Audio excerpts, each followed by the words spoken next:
사랑하시는 여러분, 안녕하십니까? 이 무더운 날씨에 여러분, 이 나그네 삶에서 오늘 하루의 의무를 감당하시고자 얼마나 수고와 참으로 고생이 많으신지요. 거룩하신 하나님께서 여러분에게 위로와 그리고 여러분의 돌보심을 주시기를 간절히 바랍니다. 이 시간 고통받고 있는 많은 우리 이웃들이 계시기에 우리가 고난이라고 하는 이 시련을 통과하는 걸음 시간 속에서 그에게 해당하는 찬양이 하나 있더라고요. 그래서 우리 같이 마음으로 같이 불러볼까 합니다. 하나님께서 영광 받으시기를 바랍니다. 왜 나만 겪는 고난이냐고 불평하지 마세요. 고난의 뒤편에 있는 주님이 주실 축복 미리 보면서 감사하세요.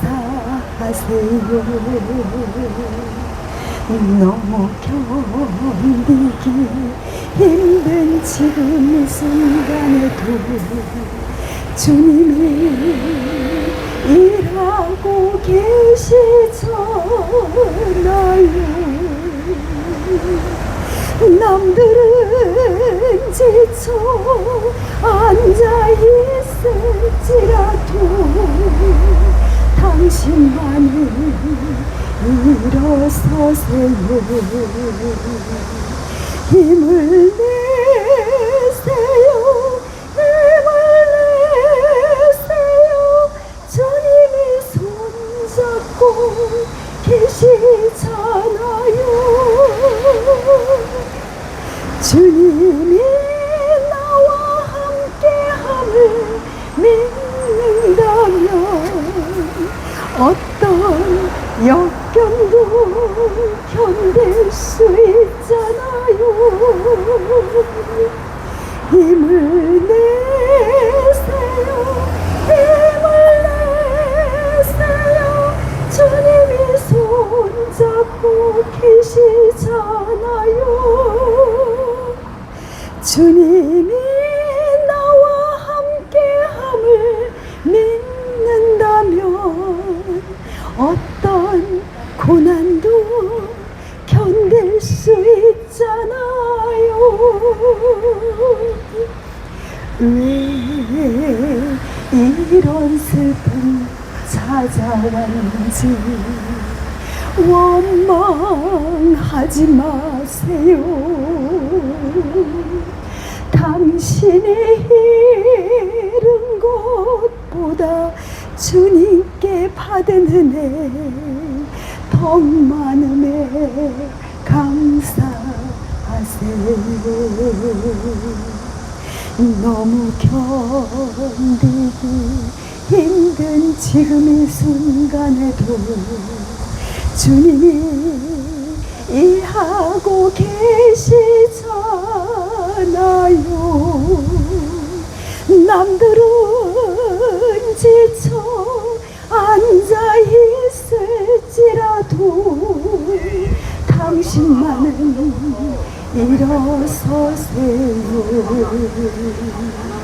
힘을 내세요.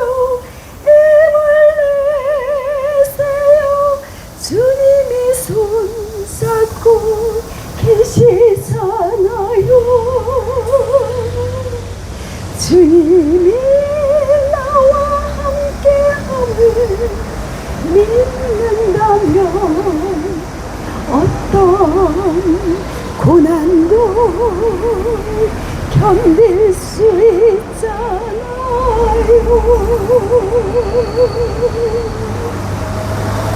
아멘.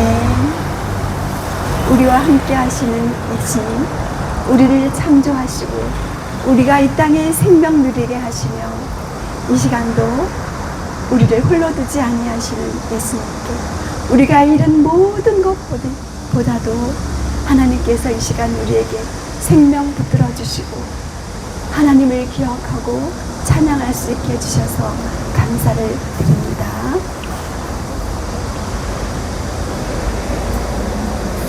오늘 하루의 무더위 속에서 여러분 어떻게 생활하고 계시는지요? 참으로 여러 가지로 경제적으로 또 기후로 또 모든 사회생활과 직장과 경제와 모든 면에서 많은 분들께서 고통하시고 시련 속에서 고통하시는 분들이 많이 계실 거예요. 그렇죠? 저 하늘에서 하나님께서 우리를 보실 때 얼마나 마음이 아프시겠습니까?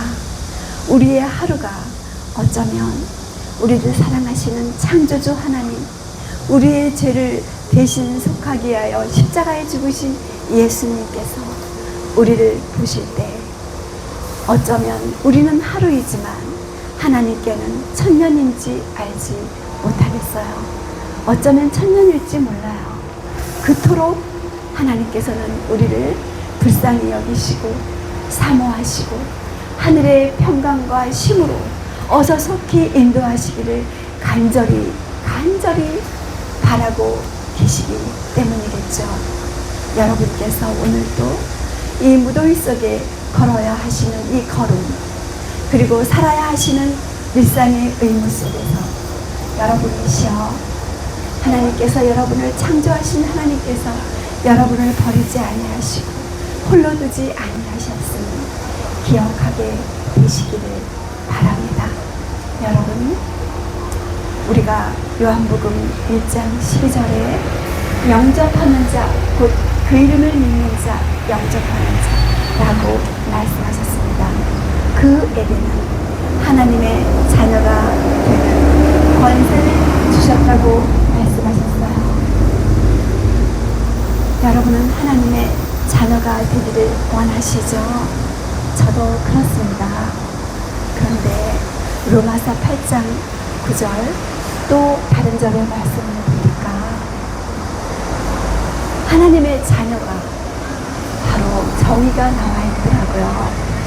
그럼 무엇이 하나님의 자녀인지, 그것은 예수 그리스도의 영이 있는 사람, 예수 그리스도의 영으로 인도함을 받는 사람, 그 사람을 하나님의 자녀, 하나님의 사람이라고 말씀하셨더라고요.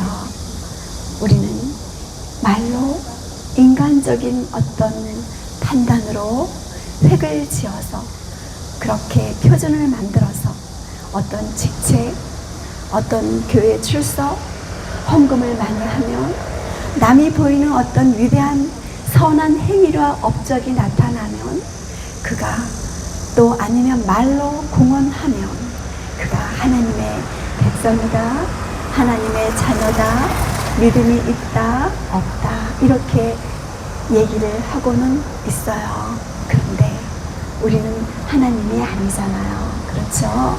우리는 일개 사람이 개미를 보면은 파리를 보면은 그것은 참으로 미물이죠. 그렇죠? 아무런 소망이 없고 미래가 없는 그것처럼 우리는 하나의 흙에서 왔다가 흙으로 돌아가는 하나님께서 지으신 피조물일 뿐이에요. 우리는 해도 아니고 우리는 스스로 어떤 능력도 없고 빛도 생명도 없이 하나님께서 주신 생명바다, 하나님께서 주시는 호흡바다 우리는 살아가고 있을 뿐이에요. 무엇처럼 저 밭에 보면은 상추도 호박도 오이도 크고 있어요. 그 모든 것들이 하늘에서 햇빛을 비추지 아니하면, 하늘에서 비를 내려주지 아니하면 어떻게 살까요? 그렇죠? 그것처럼 우리는 빛 대신 하나님의 사랑과 은혜, 그리고 생수 대신 진정한 영원한 생물 되시는 예수 그리스도의 임재와 돌보심으로 살고 있습니다. 예수 그리스도의 영에 충만한 사람은 어떤 사람일까요? 네, 성령으로 인도함을 받는 사람은 어떤 사람일까요?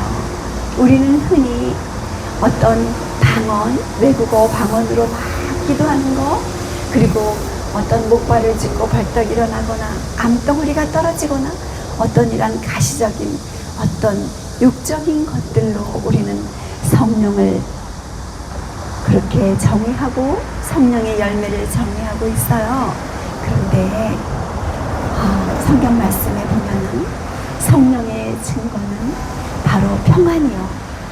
그 평안이 맛있는 거 먹고 좋은 옷 입어서 평안이 아니라, 남이 칭찬해 주기 때문에 평안이 아니라, 바로 하나님 자신이 내 안에 거하심으로 평안한 것. 세상이 결코 알 수 없는 것, 세상이 결코 줄 수 없는 그 평안을 하나님께서만이 주실 수 있다고 말씀하셨습니다.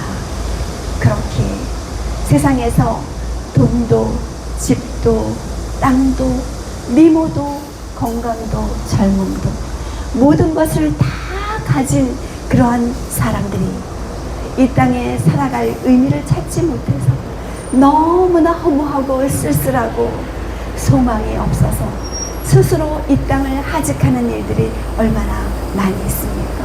하다못해 청소년들까지도 지금 소망이 없다, 나는 빛이 없고 길이 없다 라고 하는 영혼들이 얼마나 이 세상에 많은지 모르겠어요. 그런데 하나님께서 태초에 우리를 창조하실 때 너무나 귀중한 것을 넣어주셨습니다. 하나님이 만드신 생명체가 많이 있지만 강아지도 고양이도 여러분들이 사랑하고 좋아하는 모든 예쁜 동물들, 귀여운 동물들이 많이 있어요. 새도 있고 많이 있지만 그 모든 것들에게는 넣어주시지 아니한 것, 바로 영혼을 사모하는 마음을 주셨다고 하는 것입니다. 영혼을 여러분 사모하십니까? 아니면 이 땅에서 잠시 있다가 없어진 그러한 썩어질 것들, 돈, 그리고 맛있는 것, 그리고 낡아버릴 어떤 아름다운 옷을 추구하십니까? 그리고 하나님께서는 그 생명이 그 코의 호흡에 있는 인생을 의지하지 말지어다, 방백을 의지하지 말지어다. 방백이라고 하는 것은 인간 지도자를 얘기하는 것이며, 그것은 남들이 위대하다, 훌륭하다, 학술이 참으로 매우 높은 분이다 라고 하는 인정과 존경을 받는 분이겠죠. 사회적으로나 종교적으로나. 그런데 하나님께서는 인생을 의지하지 말지어다 라고 말씀하셨어요. 네. 왜? 하나님께서 인간의 마음 가운데 영혼을 사모하는 마음을 넣어주셨기 때문에 그 영혼은 결코 이 땅에 잠시 왔다가 가는 나그네 같은 잠시의 호흡을 누리며 살다가는 인생은 영혼을 알지 못하고 영혼을 줄 수 없어요. 영혼을 가르칠 수 없고 알 수 없어요. 개미가 어떻게 사람을 이해하겠어요? 그렇죠? 그것처럼 우리가 의지하고 존경하는 어떤 인간의 육체와 정신, 그 영혼을 하나님만이 주실 수 있는 그 영원한 그 무엇을 줄 수 없다고 하는 것이에요. 그 사람은 그것을 결코 다 알 수 없다고 하는 것이에요. 그래서 하나님께서는 수고하고 목마른 자들아 다 내게로 오라고 말씀하셨습니다. 그렇지 않다면 너희들은 수고하고 짐진 너희들은 인간 방백에게 가라, 인간 지도자를 의지하라, 이렇게 말씀하시지 않았겠어요? 그렇죠? 사랑하시는 여러분은 오늘 무엇을 의지하고 계십니까? 그리고 여러분의 마음을 어디로 향하여 메어 달리며 신뢰하고 의지하고 계십니까? 여러분, 수고하고 목마른 자들아 다 내게로 오라, 내가 너희를 쉬게 하리라고 초청하시는 하나님의 초청이 언제부터 이 인류에게 이 지구상에 선포된 것일까요? 네, 그 초청은 성경 66권 전반적으로 모든 말씀에 깔려있는 하나님의 초청이기도 합니다. 그런데 성경 66권 구약, 예수님이 태어나기 전에 성경 말씀을 구약이라고 말씀하시죠. 그리고 예수님이 탄생하시고 나서 이후로 신약이라고 이름을 붙였어요.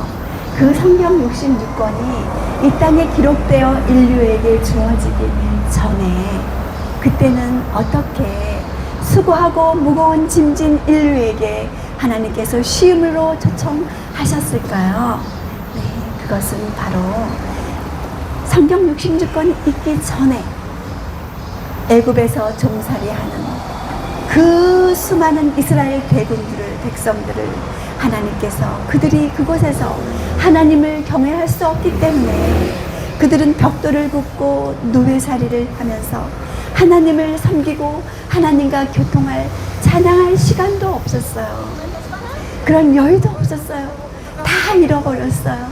그래서 하나님께서는 그들에게 하나님을 섬길 수 있는 자유와 기쁨과 회복과 재창조의 역사를 그들에게 주시기 위해서 하나님께서는 그들을 애굽에서 출애굽을 시켰어요. 그리고 나서 그들을 시내산으로 인도하셔서 그들에게 무엇을 주셨을까요? 네, 바로 성경 66권 전반에 있는 수고하고 무거운 짐진 자들에 대한 쉼으로의 초청. 내가 너희를 쉬게 하리라. 죄의 짐으로부터, 인생의 모든 고통과 번민으로부터 너희를 자유케 하리라. 이렇게 하나님께서 초청하시는 그것을 시내산에서 무엇으로 주셨냐면 십계명으로 말씀을 주셨어요. 그런데 십계명 한가운데 무엇이 있을까요? 네, 에덴 동산 한가운데 선악과가 있었어요. 그리고 그 옆에 뭐가 있었을까요? 네, 생명나무가 있었어요. 하나님께서는 사랑하는 당신의 자녀를 낳으신 후에 영원히 하나님과 교통하며 천사들과 거닐면서 행복하게 살 수 있기를 바라셔서 생명나무 과일을 먹게 하셨어요. 그런데 그것을 먹는 조건이 하나가 있었어요. 무엇하면 선악과만 건드리지 않으면, 선악과를 먹거나 범하지 아니하면 되는 거였어요. 아담과 하와에게는 너무나 아름답고 맛있고 멋진 탐스러운 먹을 것들이 너무나 에덴에 많이 있었어요. 그런데 그 아담과 하와가 선악과를 먹게 되었잖아요. 그것처럼 하나님께서는 십계명 한가운데 바로 무엇이 있냐면 네 번째 계명이 있어요. 그 네 번째 계명이 무엇인 줄 아세요? 네, 그것을 말씀드리기 전에 세 번째 계명부터 말씀드릴게요. 그것은 바로 내 하나님 여호와의 이름을 망령되이 일컫지 말라는 거였어요. 바로 하나님의 이름을 함부로 다루지 말아라, 이렇게 말씀하시면서 쫙 들어가신 것이 바로 네 번째 계명이었어요. 에덴 동산 한가운데 선악과가 있었던 것처럼 넷째 계명, 그것을 말씀하시면서 무엇을 전에는 하라, 우상을 숭배하지 말아라, 이런 말씀을 하셨지만 그 뒤에도 간음하지 말아라, 살인하지 말아라, 이런 말씀을 하셨지만 거기에는 그런 말씀이 없어요. 무엇이 있을까요? 네, 바로 그냥 지키라는 거였어요. 그냥 보호하라는 거였어요. 그냥 놔두라는 거였어요. 우리 현대말로 타치하지 말라 그러잖아요. 그렇죠? 아이들도 타치하는 걸 싫어해요. 그런데 이건 너무나 중요한 거였나 봐요. 선악과를 건드리면 죽는 것처럼, 생명과를 먹고 영원히 살 수 없는 것처럼, 유일한 조건이었던 것처럼 바로 에덴 동산 한가운데 선악과를 범하지만 않으면 영원히 생명과를 먹고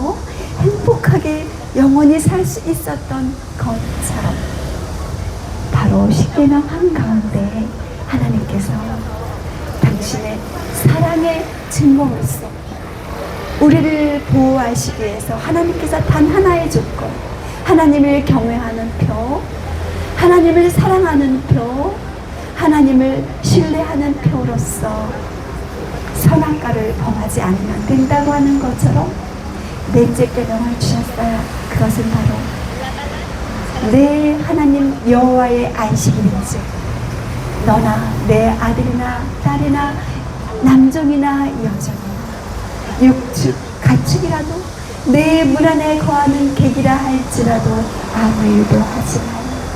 이는 나 여호와가 엿새 동안 하늘과 땅과 바다와 그 가운데 모든 것 그리고 물들의 근원 모든 것들을 다 만드시고 그리고 엿새가 마감하는 때 제7일 바로 시작하는 그때 나 여호와가 안식하였습니다. 고 말씀하셨습니다. 하나님께서는 무엇을 하라고 하신 게 아니에요. 그냥 가만히 있으라고 하는 것이에요. 그냥 지키라고 하는 것이에요. 보호하라고 하시는 거예요. 어쩌면 그렇게 중요한 것은 어쩌면 그것은 여호와의 눈동자를 촉범하는 것이 될 수 있는 것이었나 봐요. 그래서 하나님께서는 십계명 가운데 바로 그것을 두셨는데 바로 무엇을 주시기 위해서 지키라 아무것도 하지 말라 이렇게 하신 것은 쉬어라 이것은 바로 무엇이냐면 나는 너희를 거룩하게 하는 여호와인 줄 알게 하려 하여 나의 안식일을 주었노라. 이렇게 에스겔서에도 말씀하시고 출애굽기 31장에도 말씀하시고 성경 곳곳에 말씀하시면서 신약에 와서는 어떻게 표현하셨냐면은 안식을 주리라 라고 말씀하시면서 바로 마태복음 11장 28절에 수고하고 무거운 짐진 자들아 다 내게로 오라 내가 너희를 쉬게 하리라 라고 말씀하셨고요. 그 다음에는요 요한복음 7장 37절인 것 같아요. 네, 명절 큰날 예수께서 서서 외쳐 가라사대 수고하고 무거운 짐진 자들아 다 내게로 오라 내가 너희들에게 안식을 주겠다고 말씀하셨습니다. 쉼을 주겠다고 하시는 말씀을 성경을 가장 정확히 번역했다고 평가받는 킹 제임스 흠정역에서는 안식을 주리라 이렇게 표현하셨더라고요. 여러분 이 모든 말씀은 하나 같은 말씀입니다. 그 예수님께서 이렇게 말씀을 하셨는데도 우리 인생들이 이해하지 못하고 순종하지 못하고 기쁨으로 순종으로 그리고 누리지 못하기 때문에 예수님께서 몸으로 보여주실 수밖에 없었어요. 어떻게? 네, 신약에 오셔서 예수님께서 우리에게 내가 너를 위하여 십자가에서 너의 모든 죄를 지고 죽노라. 그리고 너에게는 나는 너의 죄를 대신해서 무덤에 들어가고 그리고 너는 나를 대신하여 나의 생명을 받아라. 내 안에 있는 영원한 생명 바로 성령 그 예수 그리스도의 영으로 충만을 받아라. 그리고 죄와 허물로 죽게 된 너희 영혼이 태초에 하나님께서 하나님의 형상으로 거룩하게 창조했던 것처럼 다시 한번 이 지구의 역사가 마무리되는 이때 모든 사람이 말세라고 탄식하는 이때 모든 징조가 다 이 지구의 마지막을 이야기하고 있는 이때 하나님의 형상으로 거룩하게 재창조함을 받으라. 내가 그것을 해주겠다. 무엇으로? 나의 영을 주는. 그래서 예수님께서는 십자가에 죽으시고 그리고 부활하시고 제자들에게 나타나셔서 맨 처음 하신 말씀이 숨을 내쉬며 가라사대 성령을 받으라 이렇게 말씀하셨습니다. 바로 성령의 계명 기적과 기사 그런 것들보다는 그것은 어쩌면 하나의 작은 보너스와 결과물일 수도 있겠지만 더 중요한 것은 예수 그리스도의 임재, 하나님의 임재와 충만이며 바로 하나님의 거룩한 속성, 하나님의 형상, 하나님의 마음, 인격을 인간 속에 죄와 허물로 더럽혀지고 망가지고 그리고 전락되어 버린 인간의 이 낮은 수준, 이 낮은 형상, 천한 형상을 다시금 하나님의 형상으로 회복시켜 주시는 가장 귀한 하나님의 생명력이며 생명이며 예수 그리스도의 영이며 성령이시며 하나님의 임재, 예수 그리스도의 임재이십니다. 여러분, 바로 하나님께서 주신 넷째 계명은 수고하고 무거운 짐진 자들에게 보내시는 그러한 놀라운 자비의 초청이며 기별입니다. 그러면 여호와께서 하나님께서 엿새 동안 세상을 만드시고 제7일에 쉬셨던 그 진정한 제7일 안식일은 시간이 어떻게 될까요? 요일이 어떻게 될까요? 네, 달력을 보니까 바로 일, 월, 화, 수, 목, 금, 토 이렇게 일주일이 나와 있더라고요. 그렇죠. 그런데 제가 오랜 세월 동안 하나님께 예배드리는 날인 줄 알고 교회 출석하고 예배드렸던 날이 달력에 보니까 맨 처음에 있는 거예요. 그것도 빨간 글씨예요. 그래서 제가 여러 가지로 알아봤어요. 역사, 그리고 달력의 기원, 또 그리고 여러 가지 사전 이런 것들을 고찰을 다 이렇게 살펴볼 때 바로 일주일 제도는 어디에서도 발견할 수 없고 오직 성경 창세기에서 발견될 수 있다고 하는 것을 알게 되었고요. 그리고 일주일에 그 제도는 바로 일, 월, 화, 수, 목, 금, 토는 변한 적이 없이 내려오는 그러한 일주일의 이름이었어요. 그리고 그 일, 월, 화, 수, 목, 금, 토는 사람이 붙인 거였고 원래는 하나님께서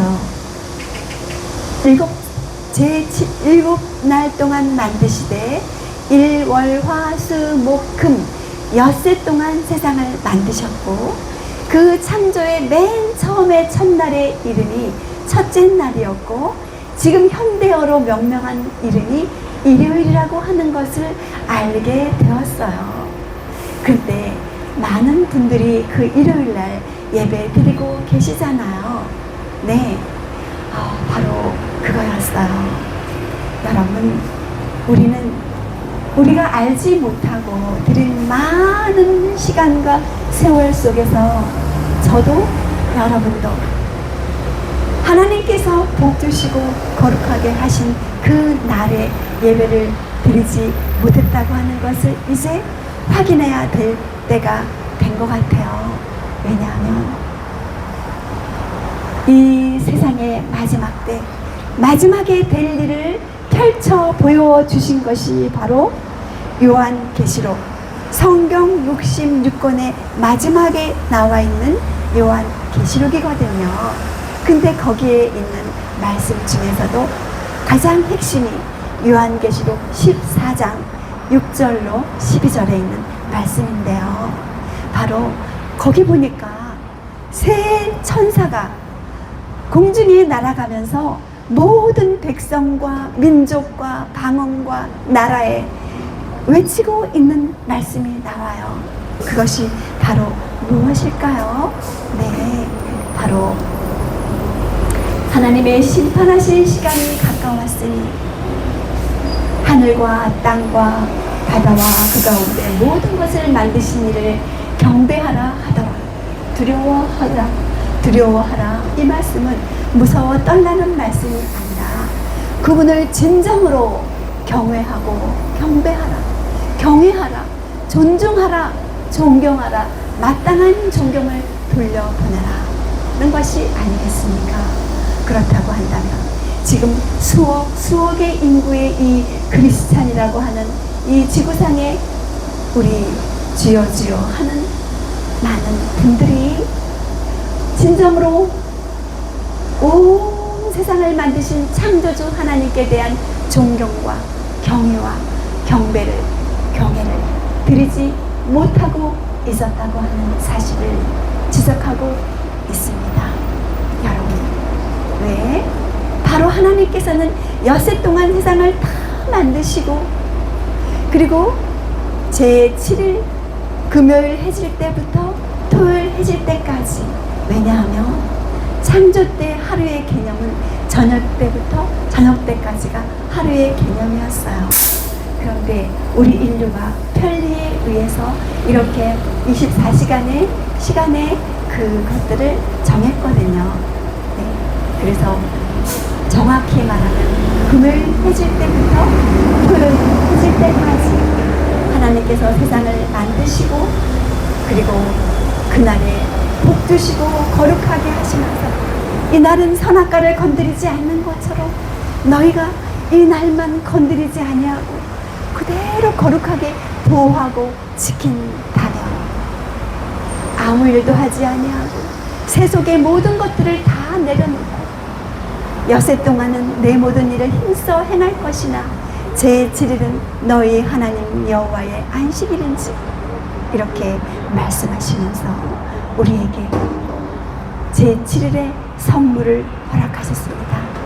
하나님께서 우리에게 우리의 모든 죄를 다 제하시고 죄에서 자유하게 하시고 엿새를 살아갈 힘이 하나도 없는 아담에게도 엿새를 살아갈 능력을 주시기 위해서 하나님의 형상으로 창조된 아담일지라도 제일 먼저 주신 선물을 통과해야 되었습니다.